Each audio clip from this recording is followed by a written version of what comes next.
Welcome, everybody, to the One to Go show presented by Dirt Track Supply. It is Ryan Aho in the One to Go show shirt, looking good in the blue shirt. It is Bert Lehman in the maroon Columbia, and it is Puka in the flat bill. Since all of you like it so much, welcome not only to episode 152, but also to year 4 of the One to Go show. We're beginning year 4 right here, fellas. Welcome, and it's been a good 4 years. It has. Bert's been yawning, and I thought I was worried about you, Bert. Bert, I was honestly worried about you. I saw on the news, maybe Facebook or whatever, suicide watch in Wisconsin. I'm sure. I'm just saying, you are wearing maroon. It's not purple, but that is a Gophers color, maroon. Minnesota, so we're transitioning over slowly but surely. We're going to get you a Vikings jersey. Kind of a rough go. We won't talk football. Hey, I'll be honest, though. They're talking racing. We'll get to this in a little bit. They're talking racing on football shows, so we can talk football on racing shows. It is what it is. That's kind of cool. The only time I ever won a best Halloween costume contest was when I dressed up as Brad Johnson, former quarterback of the Minnesota Vikings. Super Bowl winner with the Tampa Bay Bucks, not with the Minnesota Vikings. That's right. So I'm going to say, guys, got to give a shout out to start the show. Dirt Track Supply, Watertown, South Dakota. I see stuff on Facebook. Trevor is gearing up along with a ton of other drivers from up here for the Dome about a month away. Looking forward to that down in St. Louis. A spectacle, just a great event. But, I mean, Puka, typically we only have one guy, right? Last year was just one guy, and he won. He won, right. We had one guy, one of our Wissota guys there. He won. Just saying, TPO. But now we have multiple people in the modifieds. We got multiple drivers heading down in the late models. Excited for that. Good luck to Trevor. We'll talk more about that coming up. But Dirt Track Supply, they do a lot for racing. Proud supporters of the show. Huge thanks to Trevor and Ron. This is the time of year. Get over there, get your parts, get stuff ordered for this coming season. Christmas, right? I mean, decorations going up already. I can't even believe it. But order your Christmas presents from Dirt Track Supply. You know, that's what you need to do. If you really love your significant other, get them race car parts. Get them from Trevor. Oh gosh, you're talking about Christmas. I was going to say I was at it real quick. I was at a couple of stores this week and Christmas stuff everywhere already. Go ahead. Oh, nice. Speaking of football, Brad Johnson himself. I love it. All right, let's dive into the blast from the past. So like I said, episode 152 brought to you by Impact Health Sharon, Ryan. Yeah, we're right in the heart of it, right? It's open enrollment right now. You know, so a lot of businesses are looking at their options for healthcare. Guys, just this week, I had a small private practice come on board. Doctors, nurses, a few staff members that work there transition their healthcare over. So that tells you right there, if a private health practice is switching their healthcare over, it must be a good deal. He was pretty happy, saved him a bunch of money, and it's just been a great product all around. So hit me up if you want some information. I can get it to you. Impact Health Sharing has been a great alternative to the rising cost of health insurance. Awesome. All right. So, Bert, you want to fire away first? Sure. I just have one. Well, I don't have a 152. I just have a 52. And that would be a late model driver from Eastern Wisconsin back in the 1990s, Ron Bomber. Number 52, always had a yellow and blue car. Always had a pretty nice looking car. Yellow and blue had to be fast. So he never misses a second, does he, Bert? No. So that's the only one that I have.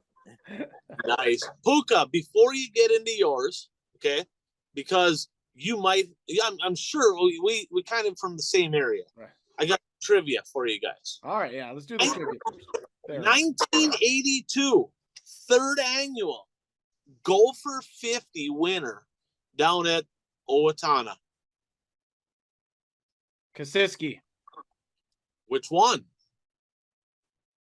Steve Puka, Mr. Freaking Hockey over here. Oh, I'm too busy. Really, you got it right. I got to be honest. This guy here, I mean, the Kosiski family, huge legacy, of course, heavily involved. I don't remember which one, but they run the IAED Speedway. Ed runs the track, I think. Ed, Ed must be the dad, right? Is it Steve and Joe are brothers? Is that what it is? Ed, maybe the dad? I thought they were all brothers. Bert, you got any insight on that? I do not know. They got another generation driving, but multiple NASCAR weekly series championships. They had Busch All-Star wins. But yeah, Steve Kosiski, you got that one right. Okay, another one I have here. AC Delco number 52. Well, that's Kenny Schrader.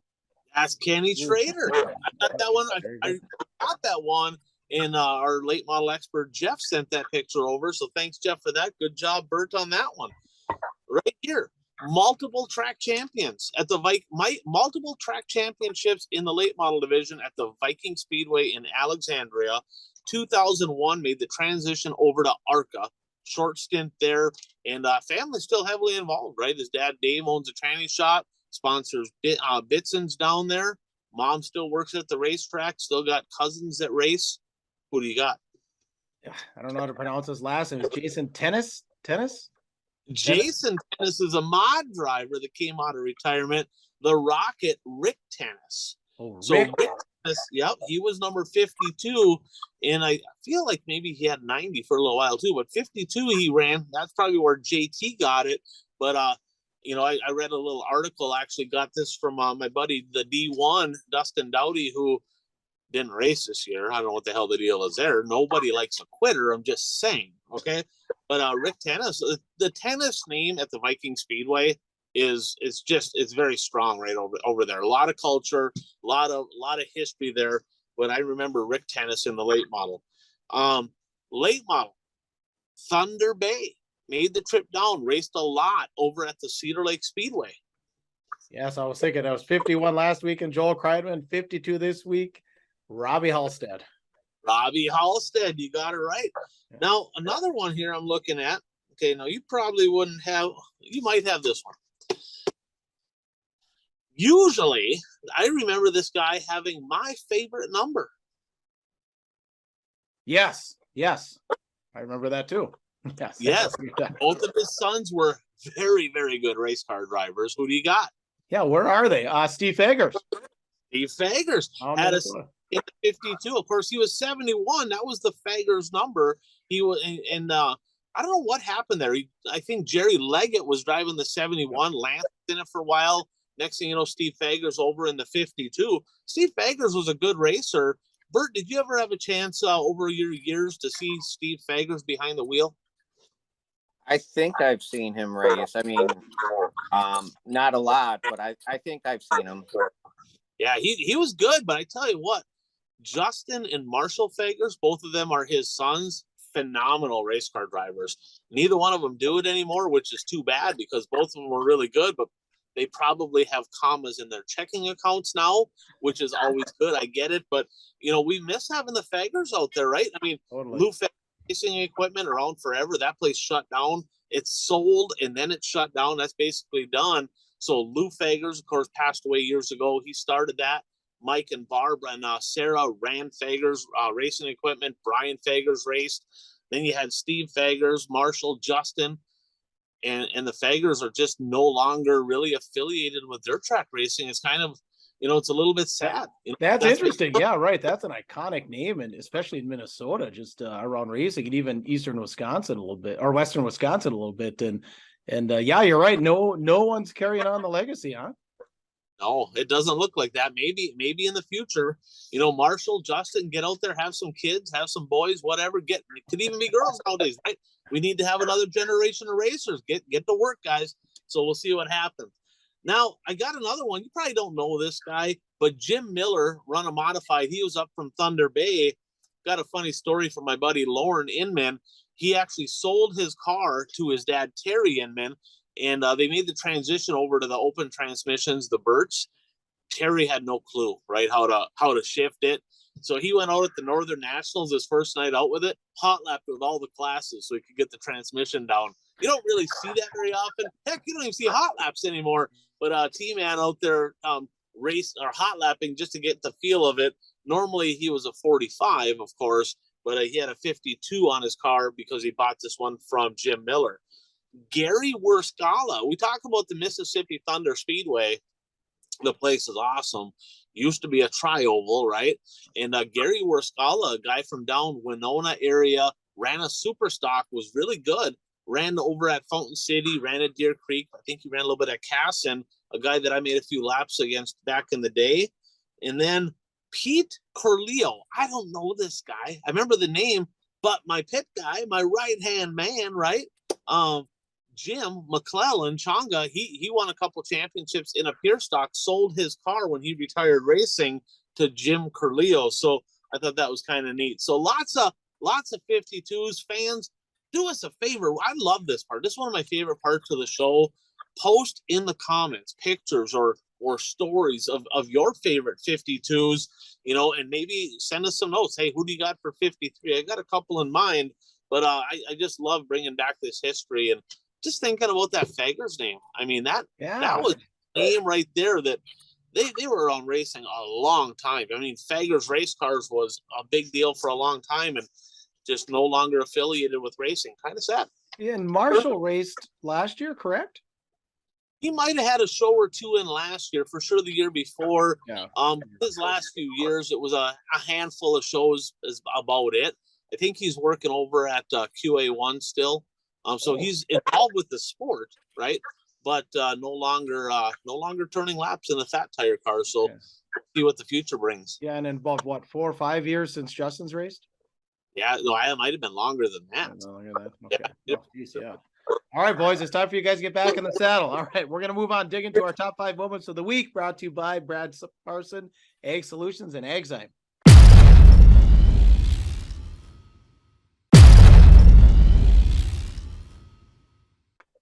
Yeah, I mean that everybody's got their favorite fertilizer company and all your agricultural products. This guy's a racer, a local racer from our area. Support our racing community. Agzyme has a great product. Brad Parsons going to take good care of you. Start making phone calls now. Get a hold of Brad now. We should actually put his phone number maybe in the comments section. We should probably do that so people can see it. But get a hold of Brad, and he's got all kinds of products that you can mix with your current spray packages. Doesn't have high fluctuating cost differences, and very good yields, very good profitability. Brad Parson, get a hold of him. All right. Number 5 for the week, our top 5 moments. Ty Gibbs aiming to win Teammate of the Year award in the NASCAR Infinity Series.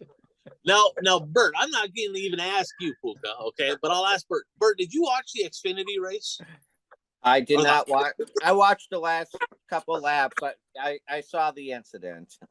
So just to break it down, what happened, right? So as we know, 4 cars go into the championship night, right? For Xfinity, for all the NASCAR divisions, the top 3 divisions next weekend in Phoenix. Well, Ty Gibbs and Brendan Smith, teammates for Gibbs Racing, right? Brendan Smith is moving on to Junior Motorsports next year. So he's done at Gibbs after this race. Ty Gibbs already locked into the race. He's already in the championship battle. Brendan Smith's leading the race. What does Ty Gibbs do on the last lap? Dunked him? Dumped him. Punted him in the fence, stuffed him in the wall, wrecked his night.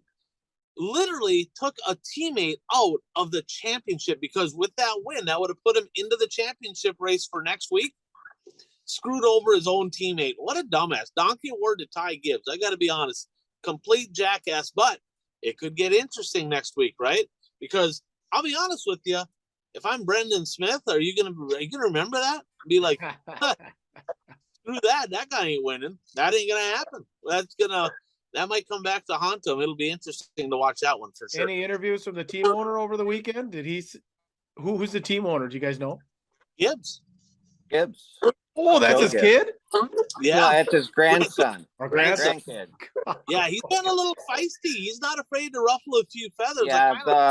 Yeah, this isn't the first incident he's been involved in, and I watched the driver interviews after the race, and there's a lot of drivers who really don't like Ty Gibbs. Oh, so he's got owner protection. He's not a driver favorite. And that's just crazy to me, though, right? I mean, he already had it won. I get you're trying to win, and they got the stupid deal in NASCAR where you can spin out the leader, no fault caution. They don't even throw a caution. It just is what it is. But man, oh man, dumping your own teammate to win a race that, I mean, every win's meaningful, but it wasn't meaningful for points. It's kind of a dick move. Yeah, I mean, because Gibbs was already in the Final Four, so I mean, him winning that race didn't matter other than for his ego. But you would think, car manufacturers and everything, they can't be happy with him, because they rely on good publicity and their drivers advancing on, and he just took out his own teammate. Unreal. All right, number 4, Dan Ebert bags his first USMTS win. Congrats, Dano. Absolutely. About time, right? I mean, because we talked beginning of the year, I'm thinking, what are you thinking? 4 or 5 wins? Dan Ebert, one of the best WISSOTA modified drivers, when he's racing WISSOTA. Of course, he's USMTS guy now. But Dan Ebert's a talented race car driver, right? Whether it was a B mod, A mod, late model, no matter what he gets in, he's a good race car driver. He just struggled, right? That lethal chassis all year long. He just off a little bit, had a few good runs, but he just kind of also ran most of the year. And Tri-State Speedway, Pacola, Oklahoma, his first USMTS win since, I don't remember exactly the date, but it was 2019 at Ogilvy. He won one. Now, when he won that one, he was a WISSOTA guy. He just happened to run a USMTS race. I think he had a WISSOTA car. Okay. This is his first win. So second overall, but his first one since that point. And word on the street, didn't get any confirmation, but from what I understand, he's making the switch from lethal chassis to Mullins chassis. Tanner Mullins builds them cars for the 2023 season. Not happy with what's going on with lethal. Just couldn't quite get it figured out, but huge win for him. Love seeing the emotion. They had a cool video of his wife down in the infield, like filming her like the last couple laps, and just the raw emotion they had from winning that race. I mean, nobody works harder. He works his ass off to be successful, got a great team, and finally nice to see the 60 park in victory lane. Yeah, those lethals are a little bit on the downslide this year, wouldn't you say? Yeah, I mean, Broking found something a little bit at the end of the year, but they're missing a little bit of something. I'm not sure what it is, but there's a lot of parity out there in the modified division. There's not one chassis brand that's like dominant. There's a whole bunch that are good, and it's just they don't really have an edge. A couple of years ago, they seemed to have an edge. They don't have that edge anymore. Well, I was just going to say, a couple of years ago, lethal was what I want to say all the rage, but I can't say all the rage because there are chassis called rage chassis. But everybody wanted a lethal a couple of years ago because they were doing really well, and that just goes to show how fast technology changes, and everybody's looking for the next best mousetrap. Absolutely. All right, number 3, we want to talk about Brandon Overton and some tire changes. 30,000 reasons why, when you get a flat tire, especially early in the race, get in there, change it, get back out on the track. National 100, East Alabama, $30,000 to win. Okay. Puka, we'll talk more about that race in just a minute, but about lap in the mid 20s, it was a 100-lap race. It was about lap 25. Bert might know exactly what lap it was on. Right where tire goes down, he's leading the race, goes in the pits, comes from last to first, wins that race, passing younger brother Cody Overton to take the lead. But that right there, I mean, that's an example. I remember back in the day, guys, it seemed like when people got a flat, I mean, tracks even had tire change areas. Remember Cedar Lake, and they had tire change areas. Back in the day, when you got a flat tire, you came back out on the racetrack and you tried your ass off to get as far to the front as you could. Part of it was because there was track points, and track points mattered back then. Make track points matter again, please, right? But part of it was they didn't have the point average lineup system. Now drivers on a regular night, they're like, well, screw it. I'll just pull off starting front next week. It's highly entertaining to me to watch a driver go to the back, something happens, and work their way to the front of the field. that is highly entertaining. So congratulations, Brandon Overton, on pulling that one off. That was impressive. Absolutely. All right. Number 2 of our top 5 moments of the week. A local boy takes home the USMTS championship over the weekend. Dustin Sorensen. So, that was my lock of the week. Kind of had a big lead, right? So it wasn't that big of a surprise.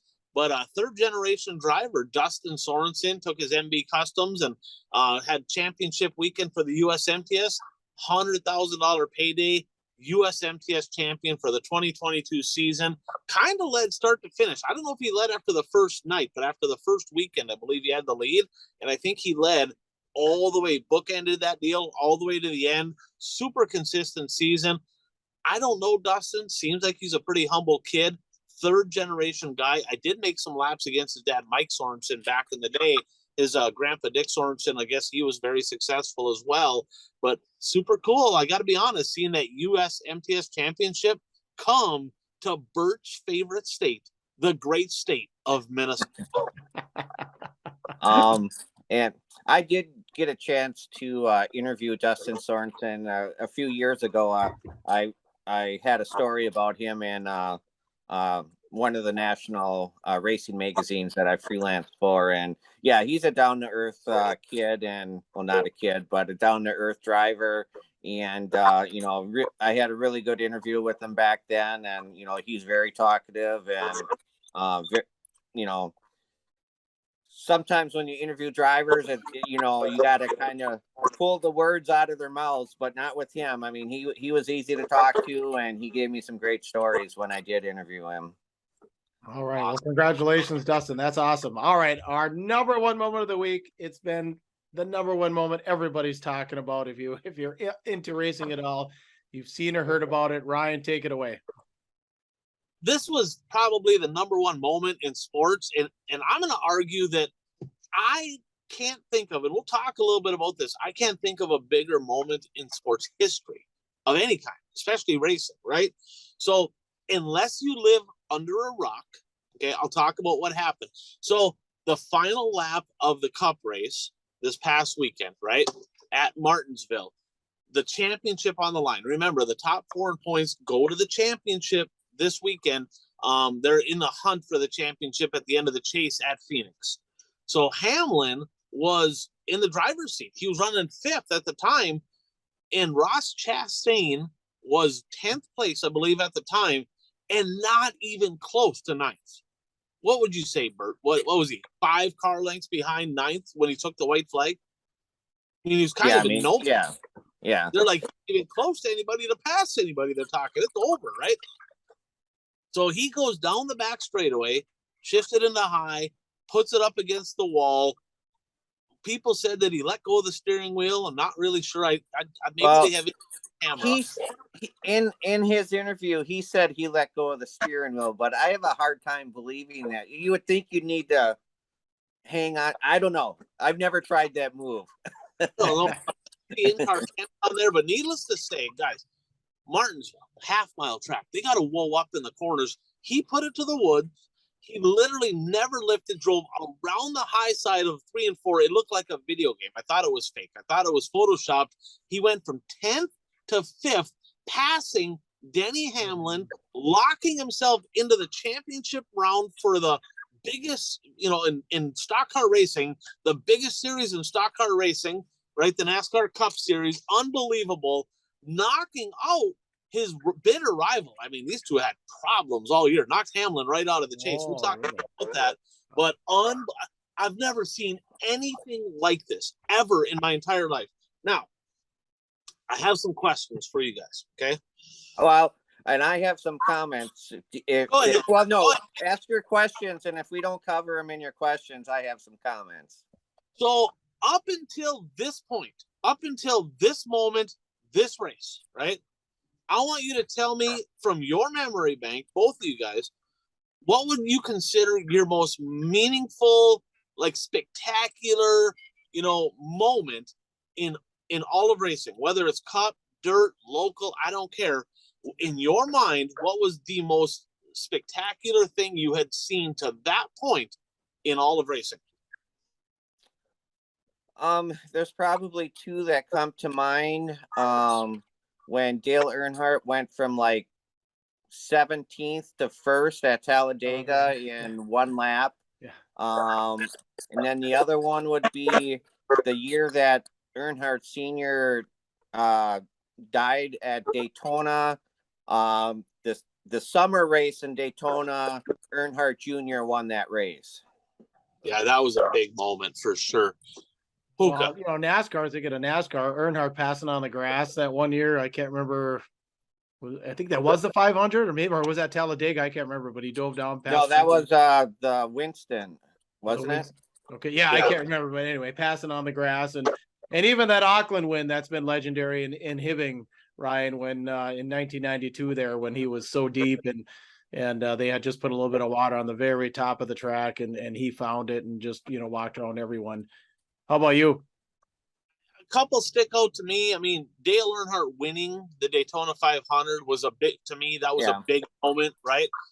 Another big moment to me on a local level, Ron Jones, when I was a kid, right? He was racing my dad's car, rolled over on the start of a race and proceeded after they lifted up the car to change tires, ripped the roof off, and still won the feature. That was a huge moment. None of these pale in comparison to what we just saw. Like, his lap time was 2.5 seconds faster than everybody else on that lap, set a track record. I mean, it was a flat out, they even said video game. Set a track record? Track record? Really? Track record. Dude, I've never seen a disparity in speed that much. It was absolute insanity, right? So when I saw that, now let's go to sports, right? Let's go to the sports world, not just racing. In your mind, prior to this, what is I'm talking as far as unique, right? Because we've seen some great plays, right? Or even some great races, but they're not necessarily unique. But I'm talking I want you to think spectacular, unique, and meaningful, okay? Because let's be honest, if he did that and he went from 10th to 5th and it didn't lock him into the championship for next week, it wasn't that big of a deal. That move put him in the championship. If he seals the deal and wins it next week, that's the greatest moment in all of history of motorsports, right? That in my opinion. So think back to any sports, right? Puka, you're more of a hockey guy. You watch some football. Bert, you kind of like all sports or whatever. What up until that point, think about your biggest moment ever in all of sports. I mean, that I personally watched, well, not in person, but I've seen on TV. The one that comes out to mind is the 1988 World Series Game 1 when Kirk Gibson could hardly walk, and he comes up and hits a home run off Dennis Eckersley to win the game. Well, I think of, two come to mind. It wasn't, this one didn't have any bearing on the game because, like you said, it had to matter, Ryan. But when Doug Flutie in 06, he did that drop kick. Guys, you remember that? He hiked it for a field goal and he has to hit the ground and he goes ahead and kicks it in. That was pretty cool. And of course, the 1980 Olympic team, but that wasn't unique. That wasn't unique. Well, they won the game. They didn't do anything unique to win the game. What's that? It was kind of unique. They beat the Russians. They had been on like a 90-game win streak or whatever, but like you said, the uniqueness of this, and maybe we should paint the picture for those, and they haven't seen it. So basically what he does before you get there, I got one. Music City Miracle, right? So that would probably be that was a win or go home deal, right? That was a lateral on a kickoff after they just lost the lead to go down and score the touchdown and move on to the next round of the playoffs. That would be unique at the time. That was massively spectacular, and it was meaningful because it moved them on to the playoffs. Still not as cool as this. So go ahead, paint the picture. Well, what I guess what we haven't kind of told everyone is, he hammers the gas on the backstretch, and when we said he went full tilt, he rolled the wall. He rolled the wall all the way around. So, he entered corner 3 on the wall and rolled the wall, sparks flying the whole time, never left the wall, all the way until the checkered flag. Right under the flag stand, he was still along the wall. He beat Hamlin by half a car length. About Yeah. that. About the, Well, so, and Yeah, that is the impactful part. Thanks for Yeah. painting the picture. yeah, I mean, he rolled the wall around. It's not like he ever hit the brakes. The wall was there as a cushion for him to just hammer the gas. Go ahead, Bert. I don't know if you saw some of the videos of the in-car cameras from some of the other cars. They showed the in-car video from and the audio from Chase Elliott's car, and you can, I mean, Chase is here, and you can just see Chastain just flying on the top side, and Chase Elliott goes, "What the hell?" And yeah, that's the uniqueness. There you go. That's the uniqueness. What the hell, right? Like Ricky Bobby, holy shit, is that the other car? What is that? Is that the other cars? I mean, it was literally like a World of Outlaws sprint car out on the racetrack against Hornets. That's what it looked like. I mean, it was that much of a difference in speed. But yeah, you're exactly right. When he put it up on the wall, I'm not talking like against the wall. He just like basically, like you said, let go of the steering wheel, hammer the gas. Now keep in mind the tires on these cars are tucked in underneath the body. Cars are rigid. Now, if it's a late model, right, and the tires are sticking out of the body, that thing would have cartwheeled off the racetrack. Or a sprint car, don't try it in a modified, not going to work. Johnny Broking maybe should have did it at Fergus. We'll see. But the fact of the matter is, I mean, I've in my life, I've never seen anything like it other than Darlington back in the 80s when Cole Trickle pulled it off. But that was a movie. It was real. This was real, right? So let me ask you this. We've seen people commenting. I mean, literally, I watch Good Morning Football, right? I watch it every day or listen to it while I'm driving down the road. They're talking about that on Good Morning Football. They talked about it during halftime of the Sunday night game, right? I mean, everybody in the sports world is talking about it. When's the last time NASCAR has been anywhere near this relevant? Well, Earnhardt's death is what they talked about NASCAR constantly. yeah, I can't argue with that. It was a negative situation. I mean, I was down in Florida when he died. I mean, People Magazine, south of the Mason-Dixon line, People Magazine was Earnhardt. We got north of the Mason-Dixon line. It was just the front. It was the front page, but it was just the top corner. But it's south of the Mason-Dixon line, the whole front. It was a big picture of Dale Earnhardt. So, and that was like 2-3 days right after the race. I mean, that's 20-ish years. So you think about this, right? Viewership for this race, right? For this race coming up, championship weekend. Is it fair to say that now, because of what just happened, double, maybe triple the amount of viewers watching this live? Oh yeah, this is a whole new, it's like the guy, I can't remember the guy's name. Foz, you might know, Bert. The guy that did the high jump. Everyone needs to do it forward. Dick. Anyway, first guy. Somebody comment. First guy to go backward over the long jump. Or the high jump. Excuse me, the high jump. You jump backward in the high jump. Everyone needs to do it forward. He came to the Olympics one year in the '60s, started doing it backward, broke all the records. I mean, how they do these stages in NASCAR. I mean, this is the future of NASCAR. They do those stages. Well, heck, I'm whatever in sixth place. I got nothing to lose. I want to win this stage. I mean, are we going to start seeing people mashing the gas? Are we going to start seeing more blocking going up by the wall? I mean, this is, I think, a new move that's not going to be forgotten. Bert, I'm going to let you take this one. I got some thoughts. What's your thoughts on that question he just asked? I think the only time you can do this move is at the end of the race. I don't think you can do it at the end of a stage because you're going to damage your car too much for later on in the race. But NASCAR created this situation when they came up with this 10 race series at the end to determine the champion. And then eventually they split that up into we're going to eliminate some drivers in the first 4 races and eliminate some more. So drivers, I mean, Chastain had nothing to lose by doing that. I mean, if he crashes, okay, so what? He doesn't make it. He wasn't going to make it where he was running. So yes, I could see some more drivers thinking of doing this at the end of the race, depending on what track it is. I don't think you want to do this at Daytona or Talladega.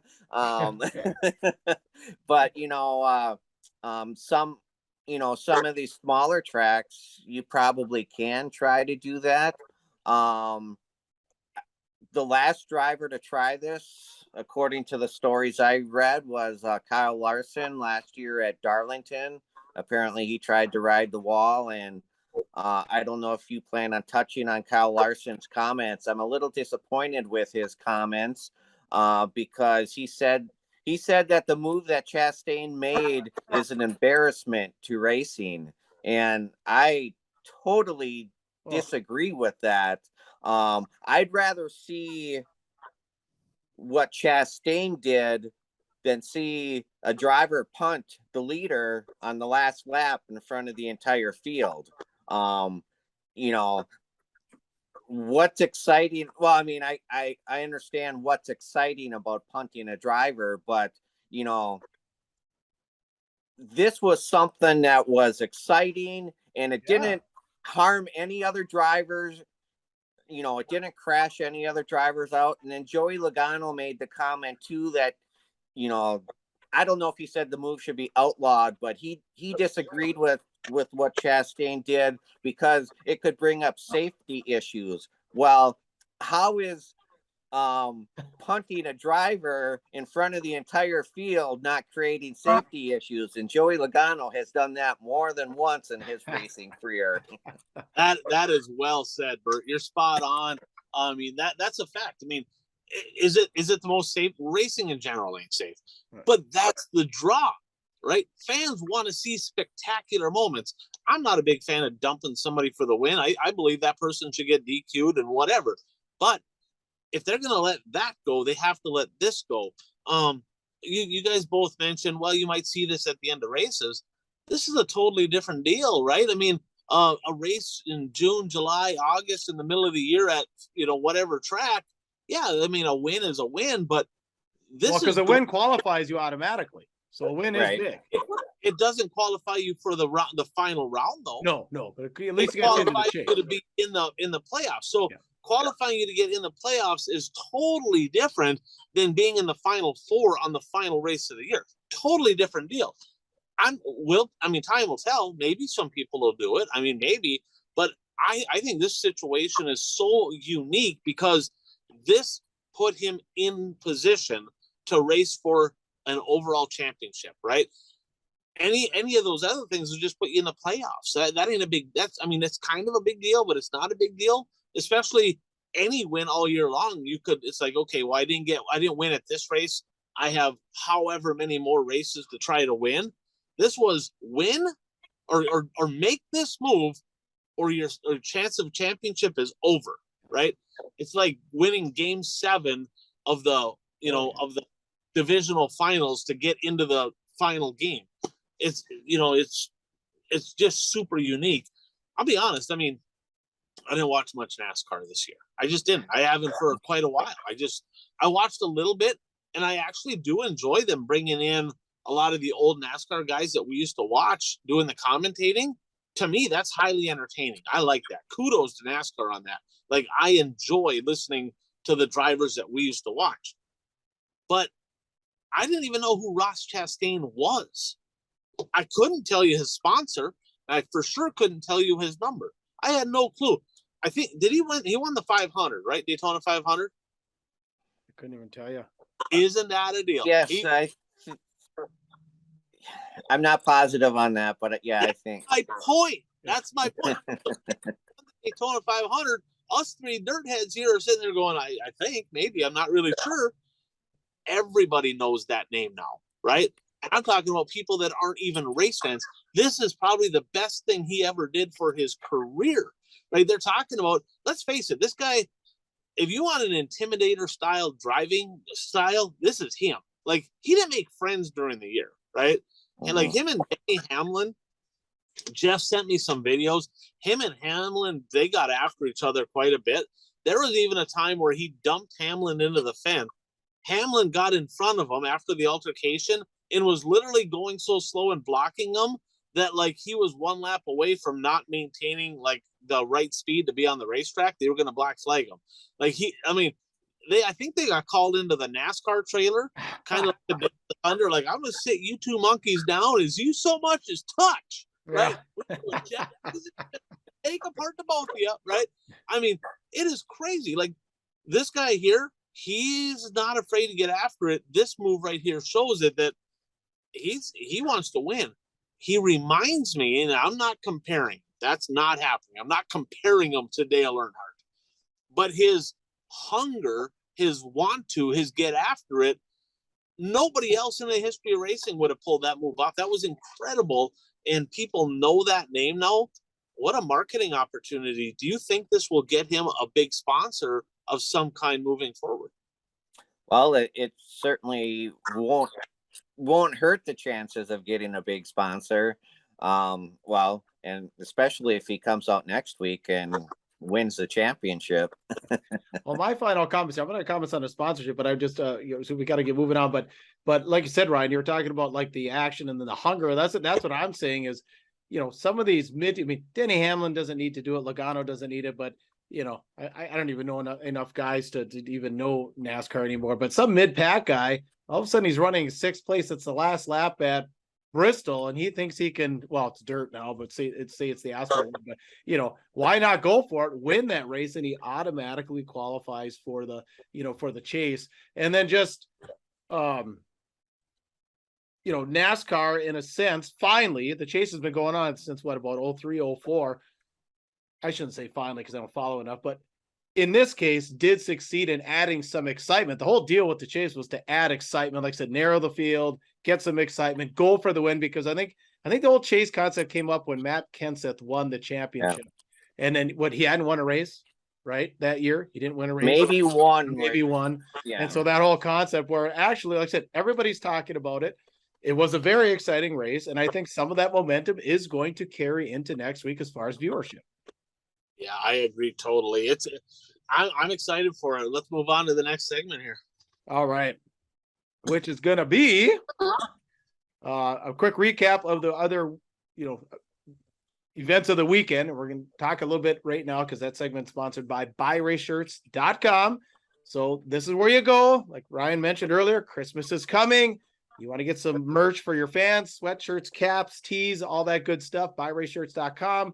Plenty of designs to look at. You don't have to talk to anybody. You just go on the website. It walks you through step by step, small quantities, large quantities. Like I said, hats, tees, hoodies, regular sweatshirts. They've got everything there, mugs, anything you want for your faithful. So buyraceshirts.com. Go right on the website, walk right through the steps. Very easy process. All right. National 100, East Alabama. We talked a little bit about Brandon Overton. What do you got, Ryan? I mean, that was a main thing. I mean, this is a marathon event, marathon race. But, I mean, I'll be honest. I mean, if a driver wins from dead last, the track was obviously pretty decent, at least for a while, right? I mean, he was able to work his way up there, so that was good. So hats off to the East Alabama Speedway for a good surface. But I got to be honest, I think I had more fun watching Provenzino's journey of trying to get down there and make it happen than watching the race itself. I didn't even know Bravo was going down there running a crate car, and he ended up breaking down, had truck issues on the way down there. He finally made it down there. I know he made the show. I don't remember where he finished. But Jeff Provenzino made the trip down there. You're going to have to just jump on his Facebook page, Provenzino Racing. Kind of, I don't want to say it's comical. I mean, it kind of is, because I had all kinds of hauler problems when I raced, and Provenzino's had all kinds of hauler problems too. But, I mean, Jeff, okay, Provo, you got to get a video camera with you. So when stupid shit like this happens, we all want to watch. We need to be entertained, right? I mean, can you imagine Provo, like Chuck and I can't even imagine, right? We've seen Provo at the racetrack. He's my people. I kind of maybe was a little bit the same way. He didn't take things very well. I wanted to see how he handled himself in that situation. Like, I can imagine him ripping the steering wheel off the truck and chucking it out. I mean, I can picture all kinds of things.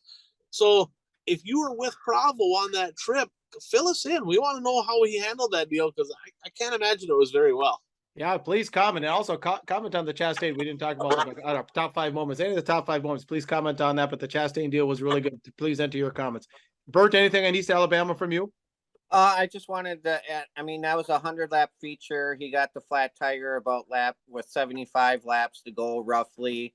And he was in the lead by lap with 50 laps to go. So, I mean, within 25 laps, he he changed his tire and got into the lead and never looked back.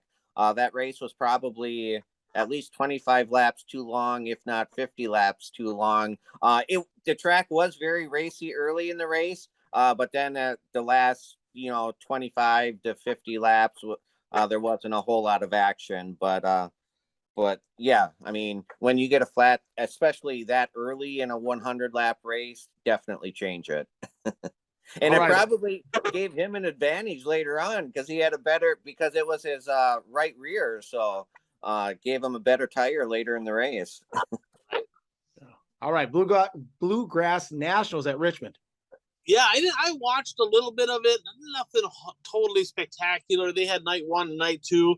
Tyler Carpenter must have been one of his customers' cars. He was driving a number 44. He won night 1. Josh Rice, turns out he can win at places other than Florence, right? So Josh Rice getting it done. Now keep in mind, this is Richmond, Kentucky. It's not real far from Florence. That's still his stomping grounds, but he's a fun dude to watch. Glad to see him get in. And that's why I couldn't believe that nobody else picked Josh Rice except for me. Well, I kind of got to get on the I can't pick the same people as you if I want to catch you. All right, and then one more time here. USMTS closes out the 2022 season. Yeah, they had 3 shows this week, and of course, night 1, Dan Ebert holds off Terry Phillips. That was at Tri-State at Pensacola, Oklahoma. Night number 2 was probably the best race of the weekend. Derek Ramirez tracked down Terry Phillips. This was at Lakeside, Kansas City, Kansas. Terry Phillips came from 8th, guys, drove to the front. He was fast. He was fast all weekend long, right? And he drove to the front. He got the lead. With 4-5 to go, he had, I don't know, it seemed like 10 car lengths or so. He was gone. Looked like it was over. Ramirez found something about a half a lane off the bottom, was rolling the bottom, maybe a little higher up, tracked him down and passed him with 1 to go and literally stole one from Phillips. And you could tell Phillips he's like, gosh, he just snuck up on me. He had no idea he was coming. So stick signals might have saved him because I think he kind of put it in conserve mode and it cost him, right? Night number 3, this one was over at Park City, Kansas, 81 Speedway. Darren Fuqua had it. It looked like he had it under control. I think he might have blown up. He broke, needless to say. Tyler Davis wins, okay? And he doesn't win much. I think he maybe has 1 or 2 other ones on the season. But remember Terry Phillips, he put it in cruise control, gave it away. Tyler Davis almost did the same thing because on the last corner, he lifted way early, picked up a push, and Rodney Sanders, who's had an awful season, dove to the inside of him and just about beat him back to the line. But that closed the season. And great to see Dan Ebert on night 3 kind of capped off a good weekend. He got a win. And then on the final night, he started 14th and got himself up to a 4th place finish. So great to see that. But USMTS season, $100,000 to win for the championship for the USMTS season. WISSOTA. That was $100,000 to win for the USMTS championship, right? Show me the money, right? WISSOTA board, WISSOTA, whoever's in charge of getting sponsorships, you want drivers to follow the points? Show me the money. Excellent car counts all year long in the USMTS series. Great racing. I mean, it literally, they did an awesome job. Todd Staley and the crew. And I tell you, they're trending up. Other sanctioning bodies that aren't paying the money, they're trending down and wondering why people don't follow it. Come on, open up them checkbooks. Let's get some money going for these WISSOTA guys. How many nights do they run? About 75? No, 35 maybe. Oh, that's it? Yeah. Somewhere around for 35 races? Yeah. Yep. Wow. Yeah, and every race is a minimum of 5,000 to win. So they're either 5,000 to win or 10,000 to win. So all the races pay good, right?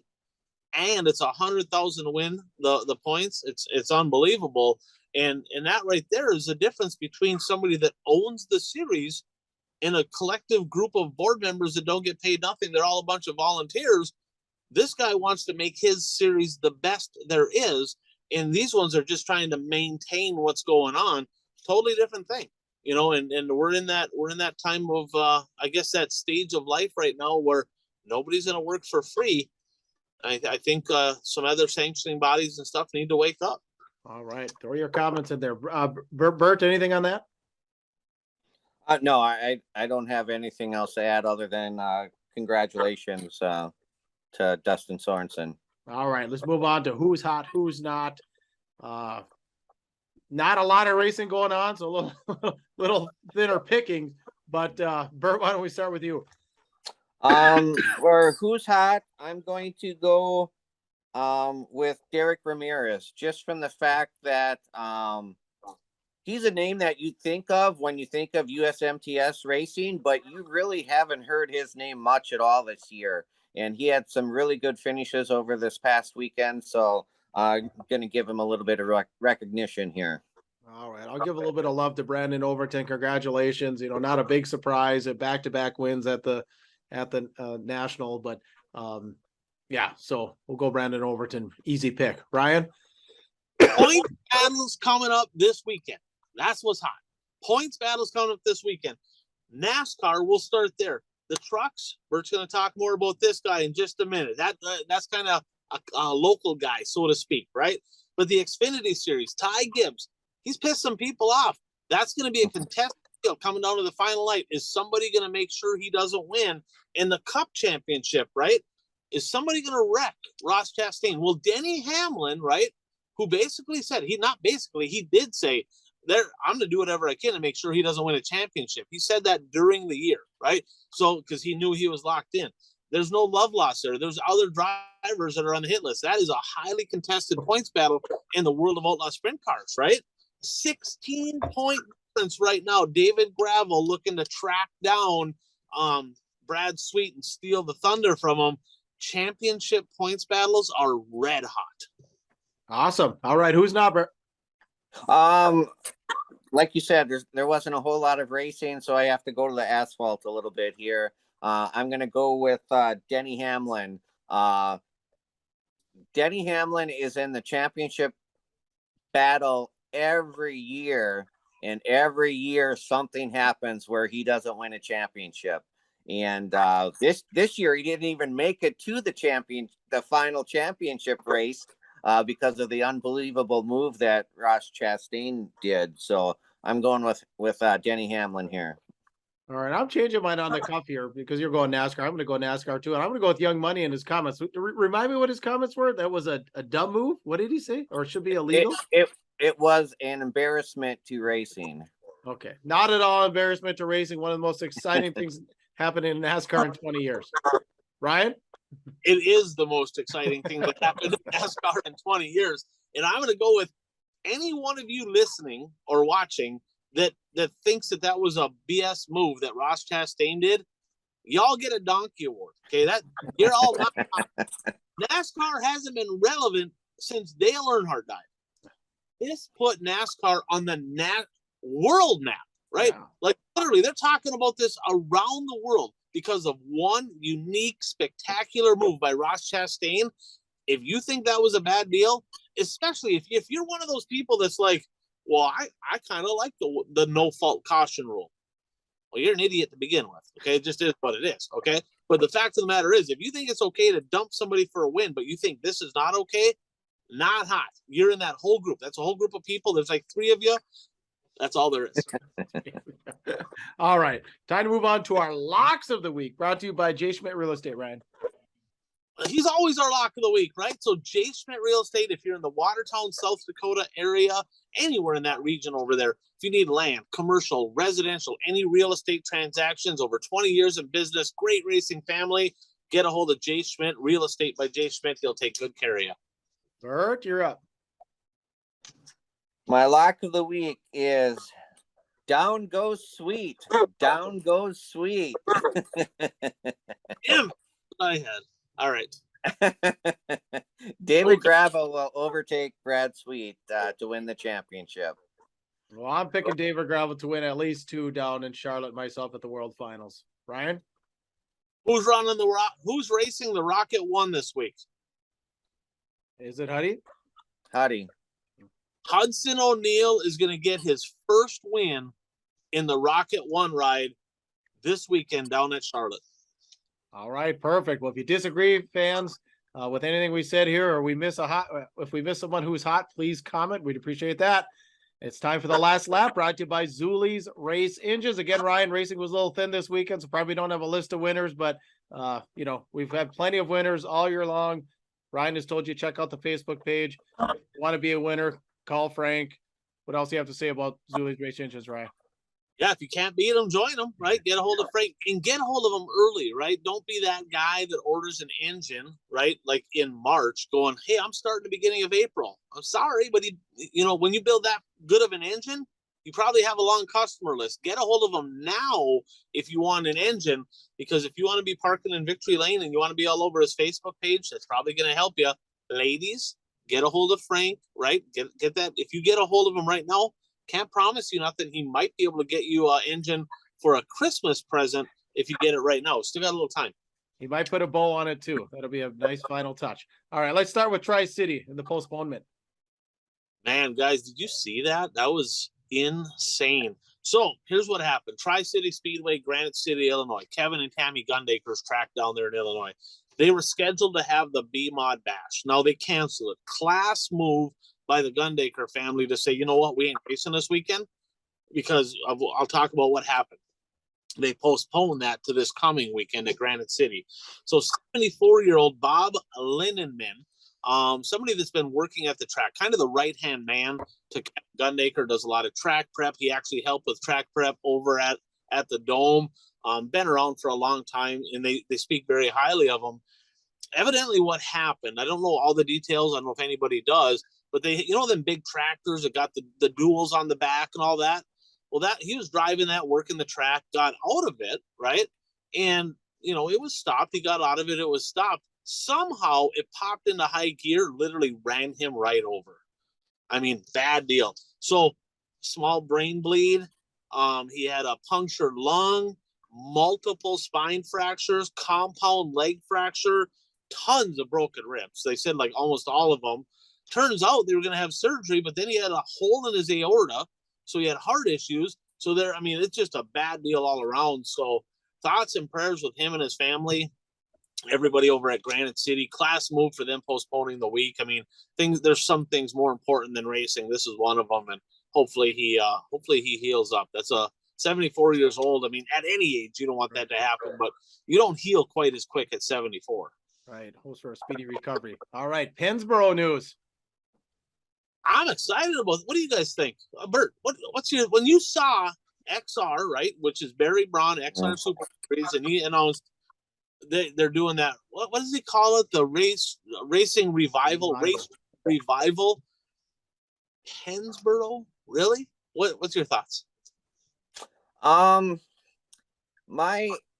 initial thought was, well, that's cool, but then I thought, well, there's a lot of dirt tracks out there already. Do we need to bring this one back? And don't get me wrong, I've heard Pennsboro has a lot of history behind. A lot of history. But even with that history, people say that the racing really wasn't that good there. But even though there's a lot of history behind it, so I don't know. I'm lukewarm on this one. Yeah, I kind of feel the same way.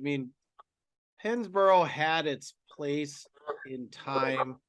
It's, from everything I've heard and read, it's a little rougher on the edges. You're kind of sitting on a hillside, much like Thunder Bay was, but it's cool for us, but that's not what today's fans looking for. Today's fans probably looking for, like where they're going this week into Charlotte, lots of concrete, really nice lights, great facilities, clean bathrooms, whole thing. And I just don't get that is what you're going to get at Pennsboro. And like I said, we're hardcores. We'd go, we'd enjoy it. We'd find a way to enjoy it. But if new fans go there and look at it and say, this is dirt track racing, they may never return. You're missing something though. This is West Virginia. They don't even have running water yet. So I think they'll be just fine. They're gonna bring their banjos. They come out in droves. Even at that West Virginia Motor Speedway, they had an amazing fan base there. The track sucked, the big 5 8 mile racetrack. They like their big tracks down there, but I think it's kind of cool. I don't know. Hopefully they only do one event. Hopefully it's just one event, but I don't know what the plans exactly are. But isn't that where the first dirt track world championship was? Was that Pennsboro? For several. Yeah, I think for a good 10 years or so. Yeah. And it is a big track. Yeah, you get pretty strung out there. Yeah, it'll be interesting to say the least. I mean, there'll be people tuning in just because of the nostalgia. Oh yeah. Just I mean, yeah, I'll tune in and I'll watch it. I mean, we talked about the history at Pennsboro. I mean, I bought some DVDs on eBay of races that were held in the early days of Pennsboro. So, I mean, I understand the history and it is cool, but like I said, I'm still just a little lukewarm because, so many tracks are struggling the way it is, why add another track? Yeah, I totally. You're spot on. All right, gosh, we're talking a lot of NASCAR tonight. Let's get on the subject of Smoke. He made some headlines. Yeah, he's a dirt guy. I guess he also did NASCAR, right? Tony Stewart, right? We talked about it last week, making his debut in NHRA straight line racing. Guys, he got second. He made the finals. He lost to a girl, right? Madison Payne outdid him. I guess it was like by an inch or so. I guess it was like super close at the line. Do you think Tony Stewart, will that be the last of it? Or do you think since he got that close, he's like, I'm hooked. I got to win now. I got that close. What do you think? Oh, he's in. He's all in. Yeah. He's got to win at least once. Right? It's Smoke, yeah. But he's pretty busy. He's going to be on the tractors here coming up. What's the in Oklahoma there? What's the Chili Bowl? He's usually on the, but he's kind of a busy guy. Eldora, Chili Bowl. He's got kind of his fingers in a lot of stuff. That's for sure. All right, World of Outlaw late model news. Steve Francis. No, we knew Steve Francis made the transition from Lucas Oil over to the World of Outlaws, and now they made it official. Casey Schumann out, and Steve Francis taking over that the head of the series, so to speak, race director, whatever they call it. But the Kentucky Colonel in charge for the World of Outlaw Dirt Late Model Series. Yeah, that's pretty cool. I guess we kind of saw that coming, Bert. Yeah, I mean, I think we saw that coming. I was surprised when he left Lucas. And then when he left Lucas, he said it was because he wanted to spend more time with his family. Well, then what was it? Like 2 weeks later, he took the job with the Outlaws. So, yeah, I'm not surprised at all. Yeah. All right, let's move on. Talk a little points here, little standings. Bert is just flat out whooping our ass. It just is. Hey. Anybody in Wisconsin can win. I mean, whatever. Puka gained a point on me. I don't know if there's any catching them. We got what? We got World Finals. We got the Gobbler 100, the Gobbler coming up on Thanksgiving. We had the got the Dome. We still got some stuff. And plus, it's triple points this weekend, so that's good. At least on the ones that Bert doesn't get right. But yeah, Bert's got a big lead. Puka's second. I'm third. Jeff's fourth. And we got Mike and Brad in there. They started late, so next year they're going to start right with us, and they said they're going to beat us, so we'll find out. But having some fun, and that's our picks for this week, right? The World Finals. We got 3 for the Dirt Car East Coast Dirt Car Big Block Mods, 3 for the late models, 3 for the World of Outlaw Sprints. Of course, we probably should have picked the NASCAR Championship weekend, but none of us watch NASCAR, so we don't know. With all that said, what are you guys looking forward to this weekend? Well, on the dirt side, obviously the thing to look forward to the most is the points battle in the World of Outlaw Sprint Car Series. So on the dirt side, that's what I'll be watching the most. And NASCAR wise, even though Ross Chastain did to get in there, I'll be pulling for Ross Chastain, but the NASCAR race that I'll really be watching is the Truck Series race. So, yeah, I don't know. Do you want me to touch on that now? Yeah, because Ty Majeski, who's originally from Seymour, Wisconsin, which is about 45 minutes from where I live, he is one of the final 4 drivers in the Truck Series, battling for the championship. So obviously, I'll be pulling for him. he was featured on, I think it was in 2010. He was on the cover of Full Throttle magazine, and I interviewed him, and that was the first year that he raced an asphalt limited late model. So that was when he got his start on asphalt, was in 2000, I believe it was 2010. And he got his start in racing on the dirt go-kart tracks in Clintonville and Shawano. And Clintonville's only, that track is only like 20 minutes away from where I live. So, it's kind of cool that somebody who grew up so close is battling for a championship. Yeah, good luck to Ty Majeski. We like to see an upper Midwest guy and championship home. That race is on Friday night if anybody's interested.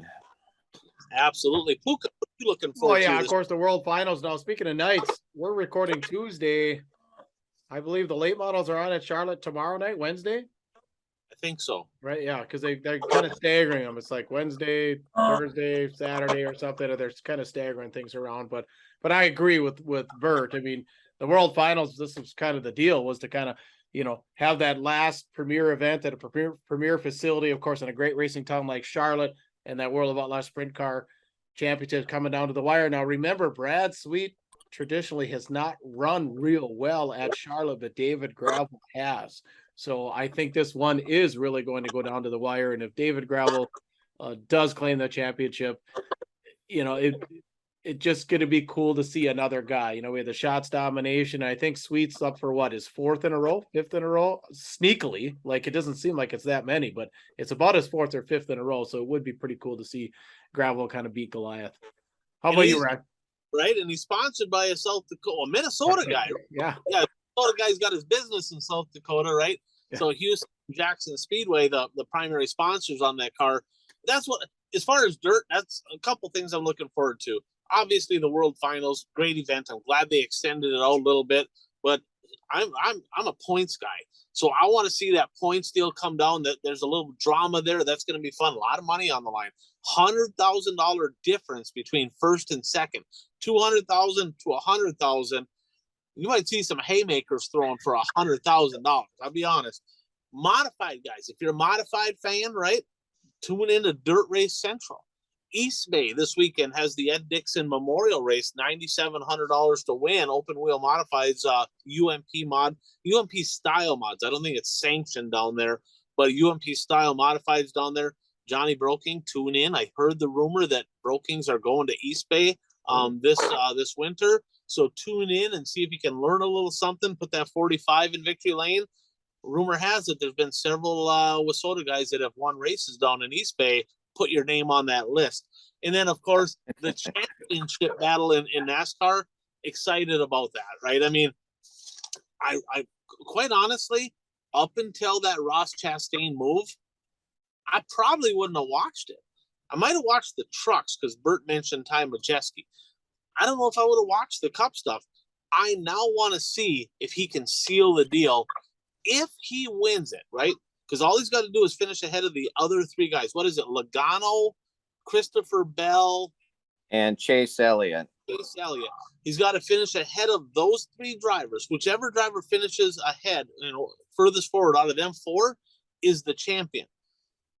I'm interested to see if he can seal the deal. If he does, could that be, the biggest moment in all of racing history, getting himself in that position? It'll be the most talked about, I think, if he, because of the fashion he did it in. But I'm really interested to see if Hamlin's going to let him. Go ahead, Bert. Well, I was just going to add that, I have the interest in the truck race, and there's obviously interest in Ross Chastain, but also the Xfinity Series. I'm curious to see if anybody's going to dump Gibbs and not let him win the championship. So, like, every race, I'm actually going to probably tune in to all three of those races. NASCAR has to be licking their chops, right? Because right now there's multiple storylines, but that one right there, NASCAR's got to be going, oh my God, like he just did all of our marketing for us. Like there's gonna be a ton of people tuning in. Puka. So when did they move to Phoenix for the end here? I mean, Homestead was it for years. Is this the first year? No, they've been I'm not sure how long it's fairly recent, but yeah, Homestead was always the final race, but they've moved things around the last few years. Yeah, I don't know. It just seems like, I like Phoenix and everything. Ryan, you've been to Phoenix. I know, but Miami just seems like so much. It's just a sexier city. It's Miami. It seems a little bit more appropriate, and it's Florida. It's the deep South. That's NASCAR. Now they're checking out west. It just seems a little bit different. Like I said, just haven't followed NASCAR enough to know that Phoenix is the end, but it just goes to show how NASCAR has evolved and changed so much since we were hardcore followers. All I got to say is this, Puka. So my dad, right, Rudy Aho, your father-in-law, Harlan Tardy, are both down there. My dad's on there. By the time he listens to the show, he's going to be there. If you two don't go to Phoenix for the championship race, you're both getting next week. Okay, just is what it is. Good point. Really good point. All right, that's it for episode 152. We'd appreciate a share. Anything else, boys? Nope. All right, perfect. Well, we'll wrap it up here. Like I said, please give us a share. We'd appreciate that. Thank you to all of our great partners: Dirt Track Supply, Brad Parsons Soil and Ag Solutions, J. Schmidt Real Estate, Zuli's Race Engines, BuyRaceShirts.com, Impact Health Sharing, Dirt Race Central, and Mason Aaron's Videos, theonetogoshow@gmail.com. If you'd like to send us a comments, we do get a couple of those every week. I know some of you have emailed. We don't always get to your questions and comments. We will get to them, hopefully, but sometimes we have so much on the docket we can't always get to them. But if you have a question, you have a comment, please send it to the onetogoshow@gmail.com, or of course you can always comment on Facebook or YouTube. Hit us up: Spotify, TikTok, Snapchat, Facebook, Rumble, and YouTube. For Ryan Aho, for Bert Lehman, I am Puka. Get out there and be your dream, your tune to the One to Go Show.